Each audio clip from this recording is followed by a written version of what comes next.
မင်္ဂလာပေါင်းနဲ့ပြည့်စုံကြပါစေမြန်မာခေဆက်သတင်းဌာနကကျွန်တော်နိုင်စိုးအောင်ပါစနကူးမြိုင်ရိတ်တာကျောင်းတိုက်ဆရာတော်ဒေါက်တာဖေညံကိုတတ်ခဲ့တဲ့တရားခံ9ဦးကိုတပ်တေခံပစ္စည်းတွေနဲ့အတူဖမ်းဆီးရမိတဲ့သတင်းဖြစ်ပါတယ်ရန်ကုန်တိုင်းဒေသကြီးမှော်ဘီမြို့နယ်2ရပ်ကွက်ရှိစနကူးမြိုင်ရိတ်တာကျောင်းတိုက်အတွင်းမှာသတင်းသုံးနေတဲ့တပ်တော်85နှစ်ဝါတော်15ဝါရှိတဲ့ဥပညာဝန်သားခေါ်ဒေါက်တာဖေညံကိုဇူလိုင်2ရက်နေ့လယ်ပိုင်းကအဆိုပါကျောင်းတိုက်ရှိကျောင်းဆောင်အတွင်းမှာဓားတိုင်ယာတွေနဲ့တေဆုံးနေတာကိုတွေ့ရှိခဲ့ရပြီးပြန်လုံတော်မူသွားတဲ့ဆရာတော်ရဲ့ဖုန်းနှလုံးလည်းပျောက်ဆုံးနေခဲ့တာကိုတွေ့ရှိခဲ့ရပါတယ်။အဆိုပါဖြစ်စဉ်နဲ့ပတ်သက်ပြီးတော့မှော်ဘီမြို့မရဲစခန်းမှာပ322မြင်းဆောင်2026ရာဇကြီးပုံမှ33ညနေမြင်းဆောင်394နဲ့အမှုဖွင့်ပြီးပြစ်မှုကျူးလွန်သူတရားခံတွေကိုဖော်ထုတ်ဖမ်းဆီးနိုင်ရေးဆောင်ရွက်ခဲ့ပါတယ်။လုံခြုံရေးတပ်ဖွဲ့ဝင်တွေကတရားခံတွေကိုဖော်ထုတ်ဖမ်းဆီးရမိနိုင်ရေးစနကူးမြန်ရိတ်တာကျောင်းဝင်းအတွင်းဝင်ထွက်သွားလာသူတွေကိုစစ်စစ်ဆောင်ရွက်ခဲ့ရမှာဇူလိုင်17ရက်နေ့လယ်ပိုင်းကပြစ်မှုကျူးလွန်သူဖြစ်တဲ့အသက်20အရွယ်တပ်ပိုင်ထွန်းခေါ်ပိုင်လေးကို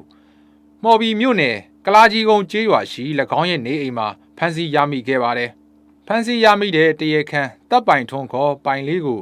စစ်ဆေးဖော်ထုတ်ချက်အရဇူလိုင်17ရက်နေ့ညနေပိုင်းပြစ်မှုကျူးလွန်ရာမှာပူးပေါင်းပါဝင်တဲ့ကလာကြီးကုန်းကျေးရွာနေစိုးရစာခေါ်စိုးဝင်းကျော်22နှစ်နဲ့ဝေယံနိုင်ခေါ်ဝေယံ19နှစ်တို့2ဦးကို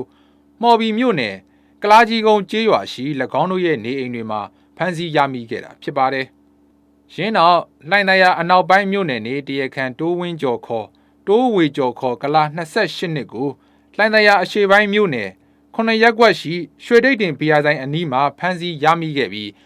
ဇူလိုင်12ရက်နေ့လယ်ပိုင်းမှာတော့တရားခံစိုးထက်ခေါ် AKD 19နှစ်ကိုတောင်ကူမြို့နယ်19ရပ်ကွက်ရှိညောင်ပင်လေးစေးအနီးမှာဖမ်းဆီးရမိခဲ့တာဖြစ်ပါတယ်။ဖမ်းဆီးရမိတဲ့တရားခံ9ဦးကမှော်ဘီမြို့နယ်ကလာကြီးကုန်းကျေးရွာမှာပယံလောက်ကင်နေကြသူတွေဖြစ်ပြီးတော့ဆရာတော်ကြီးကိုတပ်ဖြတ်ကာဖုံးနှလုံးနဲ့